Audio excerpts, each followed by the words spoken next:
கோட்டும் கொடுக்குறேன், நான் போட்டும் கொடுக்குறேன். சூப்பர்க்கா. ஐயா, வாழ்க்கையில் எல்லாமே செய்யணும். அப்போ தான் நம்ம பெரிய ஆளாக வர முடியும். நல்லது மட்டும் செஞ்சோம்னா பெரிய ஆளாக வர முடியாது.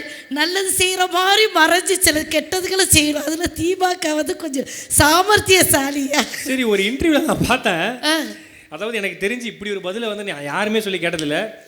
கல்யாணம் ஆகி 2 குழந்தை இருக்குது, ஹஸ்பண்டோட ஜாலியாக வாழ்ந்துட்டு இருக்காங்க. உங்களோட வாழ்க்கையோட லட்சியம் என்ன? சாகரத்துக்குள்ளே ஒரு உண்மையான காதலை பார்த்துட்டு செத்துடணும்.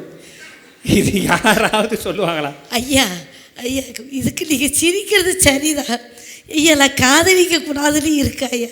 கல்யாணம் ஒரு பக்கம் அது பாட்டுக்கு போயிட்டு போகுது, காதல் ஒரு பக்கம் போயிட்டு போகுது. இது இந்த பக்கம், இது இந்த பக்கம், எங்கேயாவது இடிக்குதா? இதில் உங்களுக்கு எல்லாம் வலிக்குதுங்கிற எனக்கு புரியவே இல்லை. இப்போ தான் புரியுது. அதுக்கான காதல் ஒரு பக்கம், காதல் வேற, கல்யாணம். அதாவது 2 மாடு இருந்துச்சுன்னு வச்சுக்கியே, இந்த 2 மாடையும் சரியாக ஓட்ட தெரியும். மேடும் பள்ளமுமா இருந்தால் தான் பிரச்சனை. ஒரே சமத்தலையில் போயிட்டு தான் பிரச்சனை இல்லை. அக்காவுக்கு ஓட்ட தெரியுது, ஓட்டுரு. உனக்கு ஓட்ட தெரியல, அதனால தான் ஒரு மாடு கூட ஓட்ட முடியல.